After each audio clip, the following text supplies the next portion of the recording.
나의 힘이신 야훼여, 내가 주를 사랑하나이다. 야훼는 나의 반석이시오, 나의 요새시오, 나를 건지시는 이시오, 나의 하나님이시오. 내가 그 안에 피할 나의 바위이시오, 나의 방패시오, 나의 구원의 뿔이시오, 나의 산성이시로다. 내가 찬송받으실 야훼께 아뢰리니 내 원수들에게서 구원을 얻으리로다. 아멘.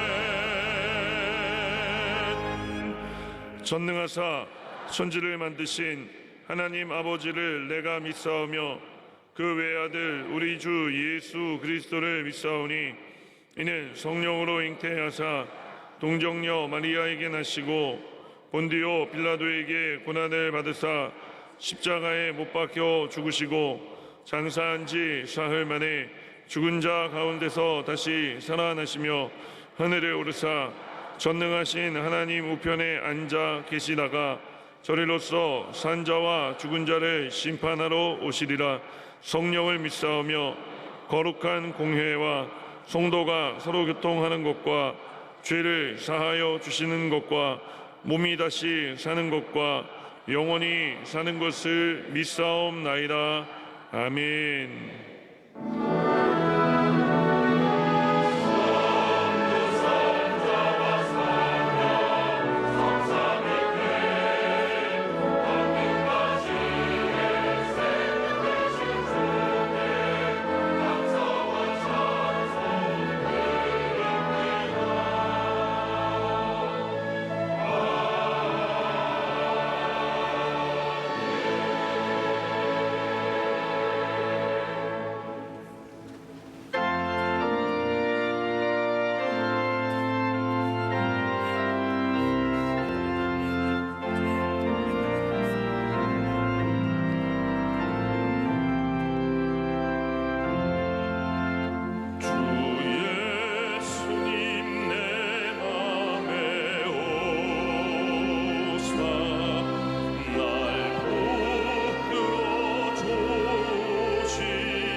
날 정결케 하시고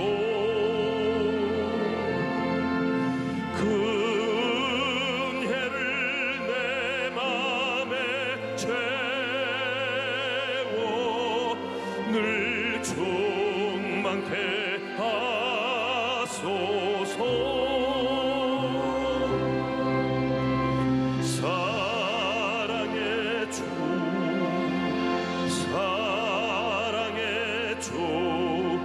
내 맘속에 찾아오사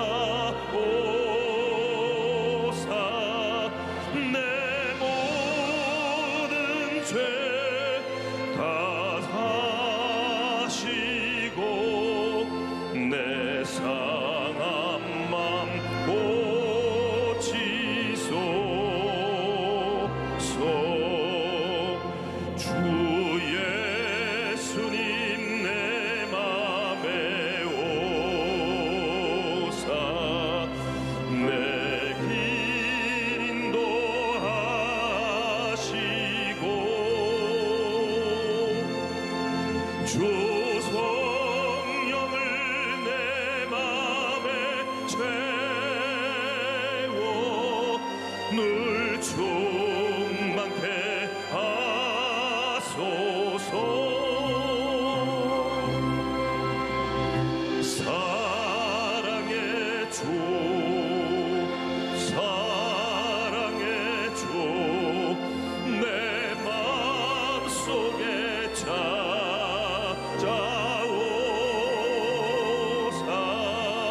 내 모든 죄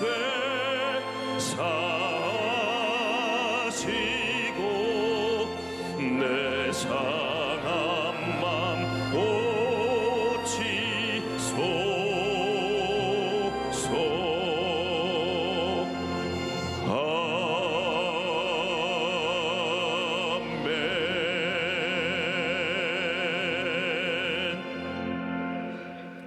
선한 목자가 되시고 우리를 생사복을 주관하신 아버지 하나님, 크신 은혜와 사랑을 감사합니다.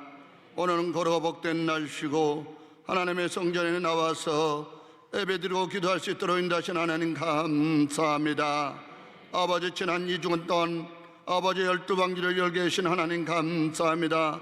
이를 말씀을 전한 당회장 올려 목사님과 당회장 목사님 말씀에 큰 은혜 받았습니다. 감사합니다. 아버지 하나님, 너는 나라와 민족을 위해서 기도합니다. 이 민족을 불쌍해 주시옵시고 이 나라를 이끌어가는 문재인 대통령, 이 나라를 슬기롭게 잘 이끌어갈 수 있도록 성령께서 붙잡아 주옵소서. 아버지 하나님, 이 부처만을 격하시고 그들을 불쌍해 주시옵시고 평화 통일이 되게 해 주시옵시고 아버지 하나님, 심장병원이 아버지 신종에게 아버지 건립할 수 있도록 성령께서 붙잡아 주옵소서. 아버지 하나님, 여의도 순문교를 축복하시고 우리 원로 정익 목사님과 이원 당회나 목사님 영육간에 강건하게 주시옵시고 오대양 육지의 재복음을 전할 때마다 기적과 이적이 나타나게 해주시옵시고 주님이 붙잡아 주옵소서. 살아계신 아버지 하나님, 선교사님들 말도 쓸고 물도 쓰는 가서 재복음을 전하고 있습니다. 아버지, 전하는 교회마다 하나님 축복해 주옵시고 내전은 사모님과 자녀들 건강으로 지켜주시옵시고 주님이 붙잡아 주옵소서. 살아계신 아버지 하나님, 올 때째 우리 원로 목사님 말씀 들고 씁니다. 말씀을 선포할 때 기적까지 나타나 주시옵시고 아버지, 노년의 건강으로 지켜주시옵시고 주님이 함께해 주옵소서. 아버지, 시간에 찬양으로 영광도는 찬양되게도 하나님 축복하여 주옵시고 아버지, 남녀 성결을 축복하여 주옵시고 지객자들을 축복하여 주옵소서. 아버지, 교회 목배가 아버지 아름답게 이루어지게 하여 주옵시고 절대 긍정, 절대 감사하는 말씀대로 우리가 감사하면 살 수 있도록 성령께서 붙잡아 주옵소서. 모든 말씀 내려오신 예수 이름으로 감사하며 기도했사옵나이다. 아멘.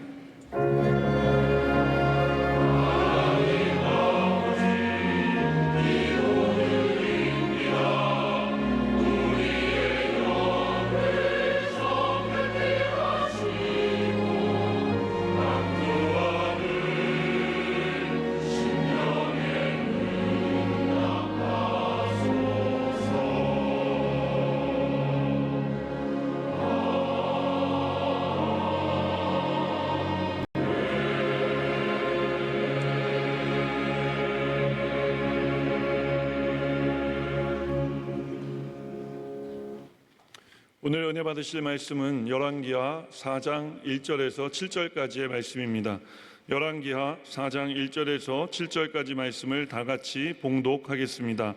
선지자의 제자들의 아내 중에 한 여인이 엘리사에게 부르짖어 이르되 당신의 종 나의 남편이 이미 죽었는데 당신의 종이 야훼를 경외한 줄은 당신이 아시는 바니이다. 이제 빚준 사람이 와서 나의 두 아이를 데려가 그의 종을 삼고자 하나이다 하니 엘리사가 그에게 이르되 내가 너를 위하여 어떻게 하랴? 내 집에 무엇이 있는지 내게 말하라. 그가 이르되 계집종의 집에 기름 한 그릇 외에는 아무것도 없나이다 하니 이르되 너는 밖에 나가서 모든 이웃에게 그릇을 빌리라. 빈 그릇을 빌리되 조금 빌리지 말고 너는 내 두 아들과 함께 들어가서 문을 닫고 그 모든 그릇에 기름을 부어서 차는 대로 옮겨 놓으라 하니라. 여인이 물러가서 그의 두 아들과 함께 문을 닫은 후에 그들은 그릇을 그에게로 가져오고 그는 부었더니 그릇에 다 찬지라. 여인이 아들에게 이르되 또 그릇을 내게로 가져오라 하니 아들이 이르되 다른 그릇이 없나이다 하니 기름이 곧 그쳤더라. 그 여인이 하나님의 사람에게 나아가서 말하니 그가 이르되 너는 가서 기름을 팔아 빚을 갚고 남은 것으로 너와 내 두 아들이 생활하라 하였더라. 아멘.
주일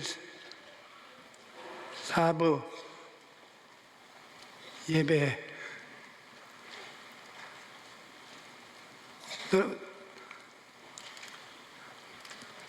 찬송을 부르고 주님 앞으로 나아가십시다. 사랑하는 자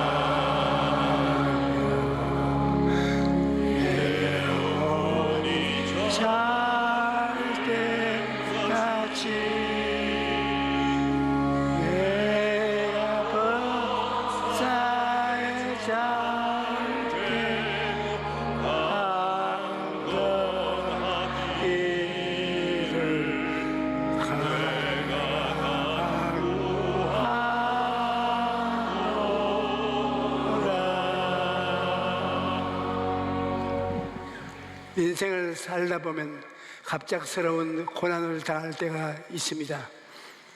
오늘은 읽은 성경을 보면 한 여인이 선지자 엘리사를 찾아왔습니다. 남편이 엘리사가 운영하는 선지학교의 성도였는데 갑자기 남편이 죽어 과부가 된 것입니다. 게다가 남편이 산더미 같은 빚을 남기고 죽었는데 빚쟁이들이 찾아와서 당장 빚을 갚으라, 그렇지 않으면 두 아들을 종으로 데려가겠다고 말했던 것입니다. 하루아침에 남편을 잃은 것도 하늘이 무너질 일인데 빚 때문에 자식까지 종으로 팔려가게 되었으니 눈앞이 캄캄한 것입니다. 옛날보다 형편이 많이 나아졌지만 오늘날에도 여전히 먹고 사는 문제로 고통을 당하는 사람들이 많이 있습니다.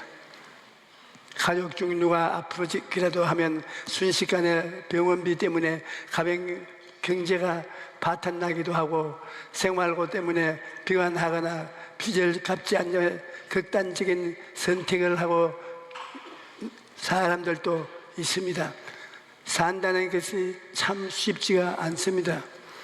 그런데 하나님을 믿는 사람도 살면서 여러 가지 어려움을 당합니다. 하지만 하나님을 믿는 사람은 어떤 상황에서도 소망을 가질 수 있습니다. 왜냐하면 우리에게는 언제든지 도움을 요청할 수 있는 분이 있기 때문입니다. 선지생도의 아내가 어려움을 당했을 때 하나님의 선지자인 엘리사를 찾아갔습니다. 어려움을 만났을 때 대부분의 사람들은 누가 내 문제를 해결해 줄 수 있을까? 누가 나를 도와줄 수 있을까? 여기저기 사람을 찾아다닙니다. 하지만 사람들은 의지할 것이 못 됩니다. 시편 146편 3절에서 5절에 귀인들을 의지하지 말며 도울 힘을 없는 인생도 의지하지 말지니 그의 호흡이 다 끊어지면 흙으로 돌아가며 그날에 그의 생각이 소멸되리로다. 야곱의 하나님을 자기의 도움으로 삼으며 야훼 자기 하나님에게 자기의 소망을 두는 자는 복이 있도다 라고 말합니다. 사람은 인생의 문제를 근본적으로 해결해 줄 수 없습니다. 그러므로 우리는 사람을 믿지 말고 하나님의 도우심을 구하고 하나님께 도움을 두어야 할 것입니다. 이 어려움을 당했을 때 하나님께 기도해야 하는 것은 하나님께서 우리의 필요를 다 알고 계시기 때문입니다. 예수님께서 말씀하시기를 그러므로 염려하여 이르기를 무엇을 먹을까 무엇을 마실까 무엇을 입을까 하지 말라. 이는 다 이방인들이 구하는 것이라. 너희 하나님 아버지께서 이 모든 것이 너희에게 있어야 할 줄을 아시느니라. 하나님께서는 우리의 필요를 다 아실 뿐 아니라 우리의 약함도 다 알고 계십니다. 히브리서 4장 15절로 10절에 대제사장은 우리의 연약함을 동정하지 못하실 이가 아니요 모든 일에 우리와 똑같이 시험을 받을 때 이르되 죄는 없으시느니라. 그러므로 우리는 긍휼을 하심을 받고 때를 따라 돕는 은혜를 얻기 위하여 은혜의 보호자 앞에 담대히 나아갈 것이라고 말합니다.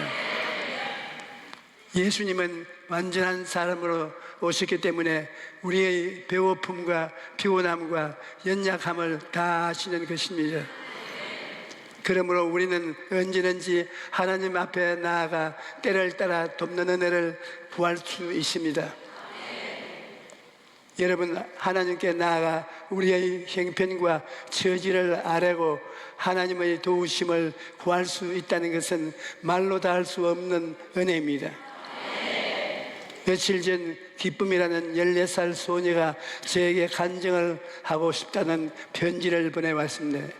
그 중에 일부를 제가 읽어드리겠습니다. 목사님, 첫 번째 간증은 제가 초등학교 2학년 때 친구들한테 따돌림을 당해서 힘이 되었대. 그때 교회에서 하나님이 다정한 목소리로 기쁨이라고 부르는 소리를 두 번 들었고, 아, 하나님이 나를 함께 하시는구나. 나는 외롭지 않다. 잘 될 거야. 라는 생각이 들었습니다. 그래서 친구들과 잘 지낼 수 있게 되었고 정말 기적 같았어요. 그 후에는 어려운 일들이 있었지만 제가 씩씩하고 밝게 자랄 수 있었던 것은 그때 하나님의 음성이 저희 친구 역할을 해 주었기 때문이라고 생각합니다. 두 번째 간증은 이 아이가 작년부터 교회 학교 금요 철야 예배를 드리기 시작했는데 철야 예배를 드리는 이유가 참 기특합니다.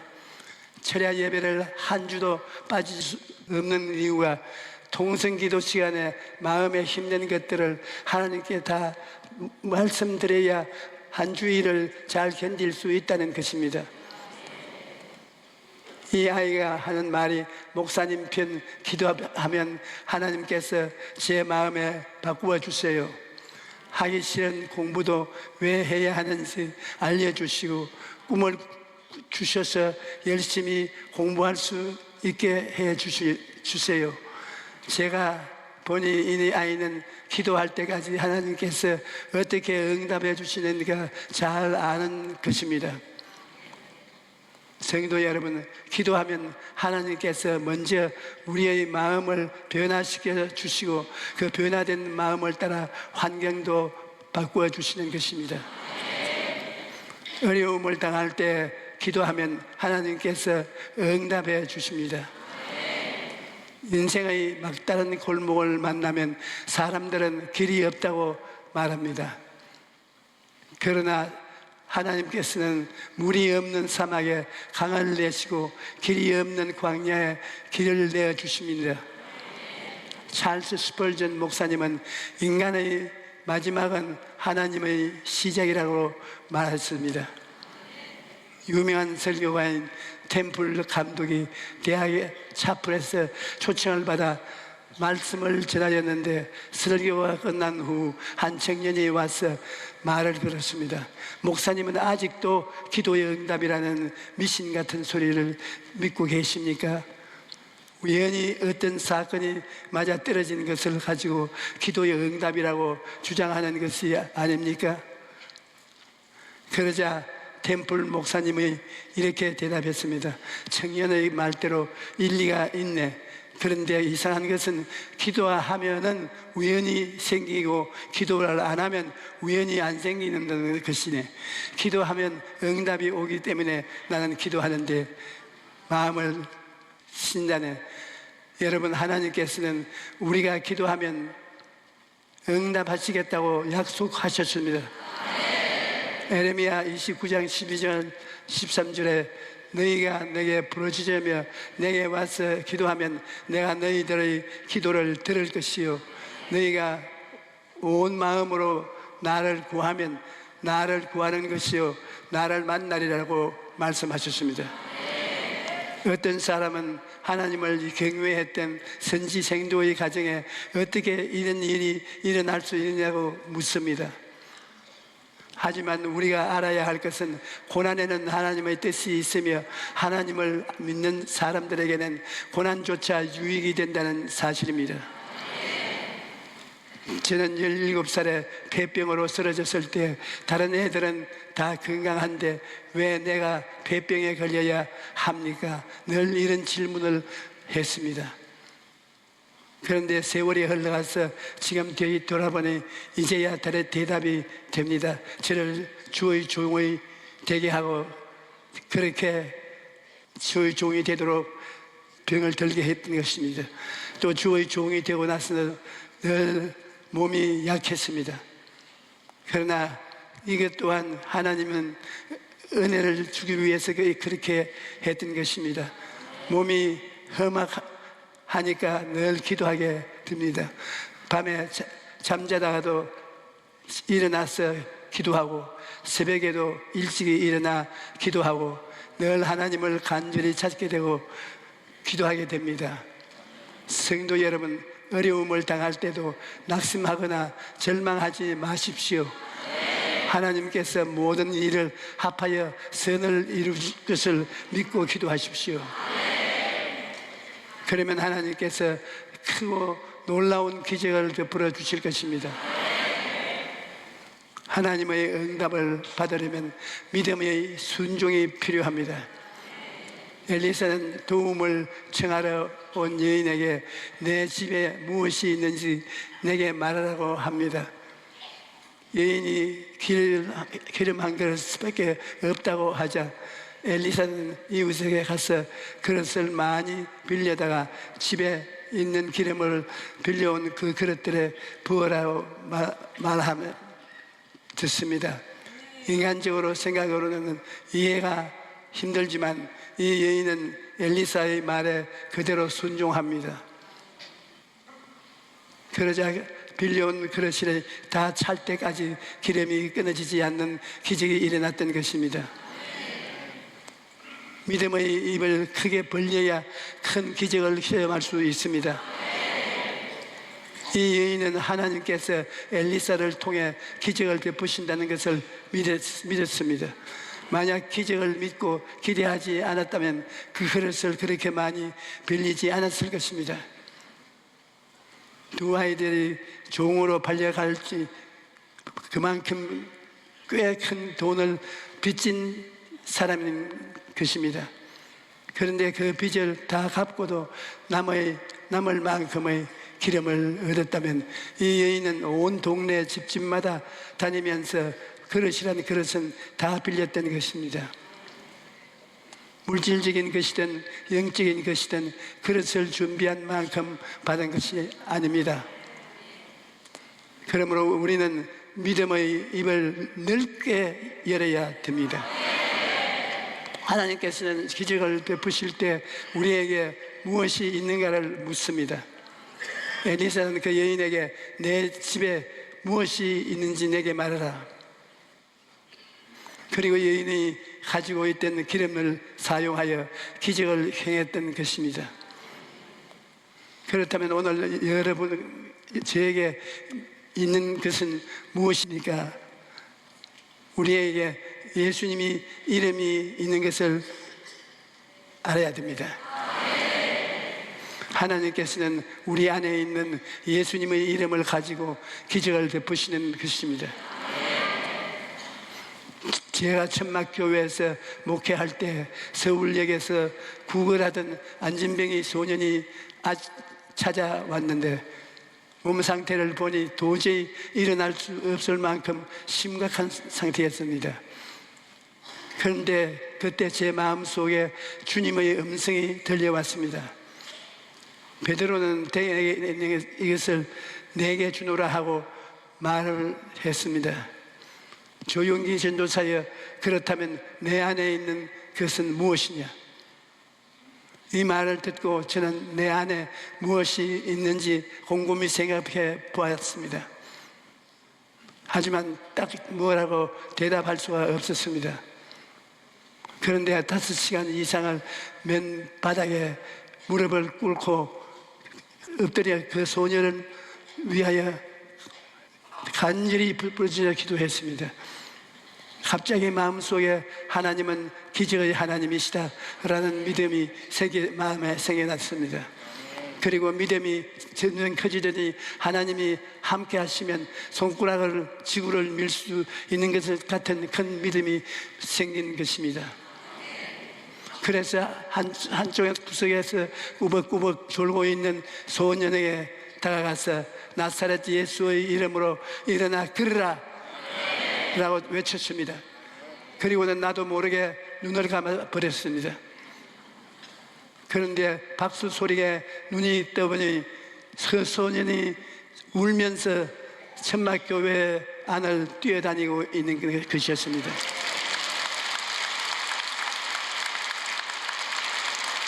여러분, 우리가 믿음을 가지고 예수님의 이름으로 명령하면 오늘날도 기적을 일으킬 수 있는 것입니다. 예수님의 이름에는 놀라운 능력이 있습니다. 우리는 예수님 이름으로 구원을 받습니다. 사도행전 2장 38절에 베드로가 이르되 너희가 회개하여 각각 예수 그리스도의 이름으로 침례를 받고 죄 사함을 받으라. 그리하면 성령의 선물을 받으리니 라고 말합니다. 또 우리는 예수님 이름으로 병도 고칠 수 있습니다. 사도행전 9장 33절로 34절에 보면 애니야 사람이 중풍으로 8년 동안이나 침대에 누워 지냈는데 베드로가 애니야야 예수 그리스도께서 너를 낫게 하시니 일어나 내 자리를 정돈하라 라고 명령하니까 그 사람이 즉시 자리에서 일어났던 것입니다. 뿐만 아니라 우리는 예수님의 이름으로 귀신도 쫓아낼 수 있습니다. 사도행전 16장에 보면 점치는 귀신이 들린 여종 하나가 바울과 실라를 따라서 다니면서 여러 날을 괴롭게 했습니다. 그러자 바울이 예수 그리스도의 이름으로 내가 내게 명하노니 그에게서 나오라 하니 귀신이 즉시 떠나고 만 것입니다. 하나님께서는 이처럼 놀라운 능력을 이름을 우리에게 주셨습니다. 그러므로 우리는 예수님의 이름으로 구원받고 병도 고치고 귀신도 쫓아내는 것입니다. 여러분, 우리가 믿음으로 기도하면 하나님께서 삶의 모든 필요를 채워주십니다. 우리는 늘 무엇을 먹을까, 무엇을 마실까 염려하고 걱정하면서 살아가지만 하나님께서는 우리에게 무엇이 필요한지 다 알고 계십니다. 그래서 예수님께서 그러므로 염려하여 이르기를 무엇을 먹을까, 무엇을 마실까, 무엇을 입을까 하지 말라. 이는 다 이방인들이 염려하는 것이요 너희 하늘 아버지께서 이 모든 것이 너희에게 있어야 할 줄을 아시느니라 하고 말씀하셨던 것입니다. 예수님께서 이 땅에서 사역하실 때 많은 사람들이 예수님을 따라다녔습니다. 하루는 수천 수명의 사람들이 빈들에 예수님의 가르침을 듣고 있었는데 날이 저물고 어두워지기 시작하자 예수님께서 제자들에게 배가 고픈 사람들에게 먹을 것을 주라고 말씀하셨습니다. 그때 빌립이라는 제자는 1인당 아주 조금씩 먹는 것도 불가능하다고 말했습니다. 그러나 예수님은 안드레가 가져온 한 어린아이의 5병이 도시락으로 5,000명이 원하는 대로 배불리 먹고도 12바구니가 남게 하셨습니다. 하나님은 우리에게 무엇이든 후하고 넘치게 은혜를 주시는 것입니다. 왜냐하면 우리가 하나님의 자녀이기 때문인 것입니다. 부모는 자녀에게 무엇이든 줄 때 차고 넘치게 주시기를 원하십니다. 그러므로 우리는 후히 베풀으시는 하나님 앞에 나아가 믿음으로 구해야 합니다. 비록 적은 양의 기름이라도 하나님께서 그 위에 역사하시면 그 그릇마다 차고 넘치는 기적이 일어납니다.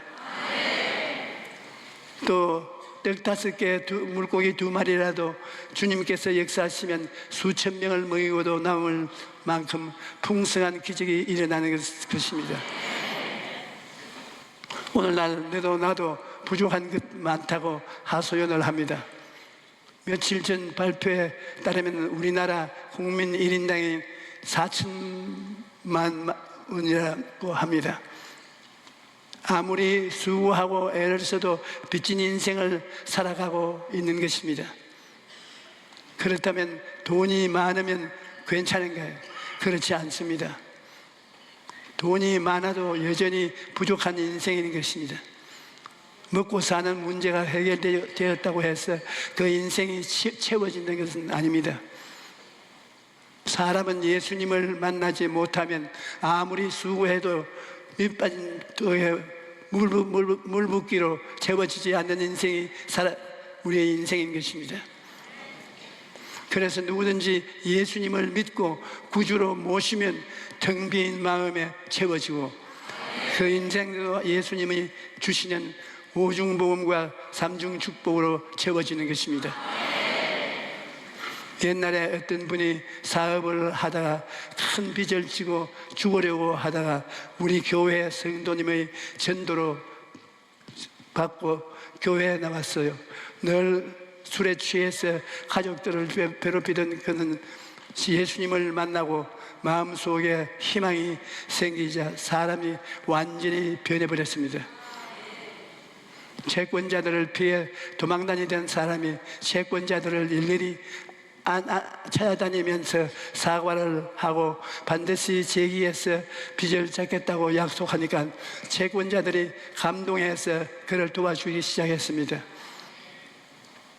결국 그 사람은 다시 사업에 성공해서 빚을 다 갚았는데 그분이 제게 이런 말을 했던 것이 기억이 납니다.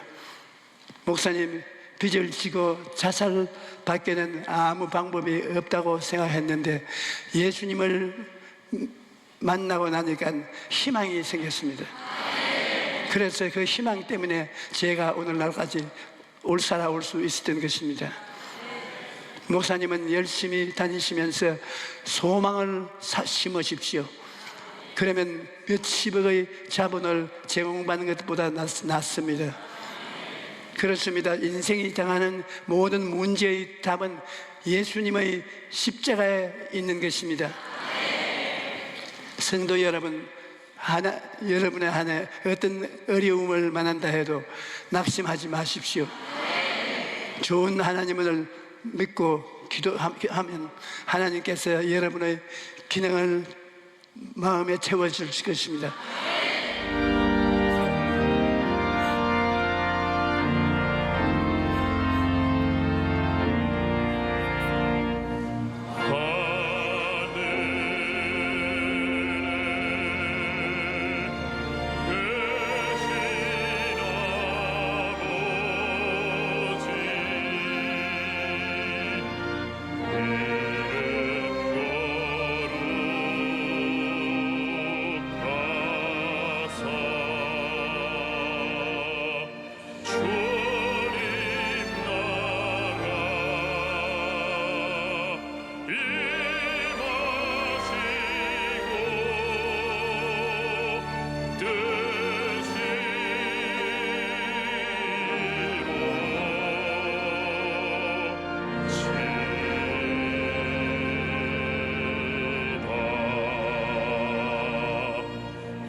이제는 우리 주 예수 그리스도의 넘치는 은혜와 아버지 하나님의 크신 사랑과 보혜사 성령의 이름 부으심이 오늘 예배를 드리는 곳으로 돌아가는 우리 성도들의 개인과 가정과 생활 위에 넘치도록 임할지어다.